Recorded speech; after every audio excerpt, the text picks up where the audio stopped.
రష్యాని గడగడలాడించిన Zelensky ఇప్పుడు ఎక్కడ? బ్రతికే ఉన్నాడా? సజీవంగా ఉన్నాడా? దాక్కున్నాడా? మరి పాకిస్తాన్ సైన్యాధ్యక్షులాగా బొరీలో దాక్కున్నాడా? మరి ఇలాంటి రీసెర్చ్ చేసే స్టోరీస్ కావాలంటే మరి ఈ ఛానల్ సబ్స్క్రైబ్ చేయండి. ఫ్రీ సార్, ఇది ఏ డబ్బులు అడగం, ఫ్రీ. మీకు ఈ స్టోరీ నచ్చితే లైక్ చేయండి, ఇంకా బాగా నచ్చితే షేర్ చేయండి. ఇప్పుడు పరిస్థితి ఎలా ఉందంటే, రష్యాలో పుతిన్ యొక్క రాజకీయ ఎత్తుగడలు చేసిన ప్రతి ఒక్క వ్యక్తి కూడా తన శత్రువుని ఎవరిని కూడా ఆయన బతకనివ్వడు అనే సంగతి ప్రతి వారికి స్పష్టంగా తెలిసిన విషయమే. ఎందుకంటే ఎవరైతే తనకు వ్యతిరేకిస్తూ ఉంటారో వారి కిటికీలోంచి ఢామ్మను పడిపోయి చచ్చిపోవటము, లేకపోతే విషాహారం తిని చనిపోవటము, ఇలా ఏదో రకంగా ఆ ఎలిమినేషన్ ప్రాసెస్ జరిగిపోతూ ఉంటుంది.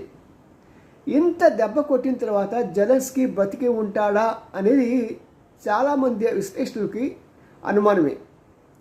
మరి అప్పుడప్పుడు టీవీలో కనిపిస్తున్నాడు కదండి అంటారు. సాధారణంగా పెద్ద నాయకులు ఎక్కడైతే థ్రెట్ ఉంటుందని అనిపిస్తుందో వాళ్ళంతా కూడా వారు ఏం చేస్తారంటే వారికి డూప్లికేట్లు పెట్టుకుంటారు. ఒకే చోట 5-6 పుతిన్లు కనిపిస్తారు, ఒకే చోట 5-6 జెలెన్స్కీలు కనిపిస్తారు. ఇలాగా రకరకాల వేషాలు వేస్తూ ఉంటారు. అది వాళ్ళ యొక్క సీక్రెట్ సర్వీస్ అనమాట. మరి చాలామంది అనుభవజ్ఞులు చెప్పిన మాట ప్రకారం ఏంటంటే జెలెన్స్కీ హత్య చేయబడ్డాడు అని. ఎంతవరకు నిజమో ఖచ్చితంగా చెప్పలేము. ఎందుకంటే యుద్ధంలో ఏది కూడా వాస్తవం బయటకు రాదు. ఒకవేళ వాస్తవం చూపించినా సరే అది అవాస్తవము అని చెప్పి పక్కవాడు దాన్ని కొట్టి పారేస్తూ ఉంటాడు. మా జెలెన్స్కీ ఇక్కడే ఉన్నాడు, మీతో మాట్లాడుతున్నాడు అని. ఇప్పుడు ఆర్టిఫిషియల్ ఇంటెలిజెన్స్ వచ్చిన తర్వాత ఎవరైనా సరే నేను మాట్లాడినా సరే జెలెన్స్కీ మాట్లాడినట్టే నేను మాట్లాడచ్చు.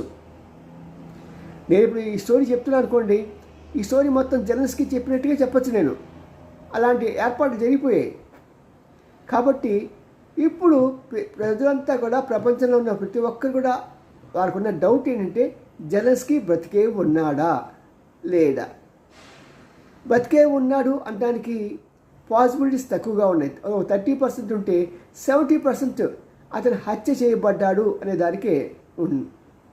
ఇంకొక వాదం తెరపైకి వచ్చింది ఏంటంటే ఇతను పారిపోయాడు యూరోపియన్ కంట్రీస్కి.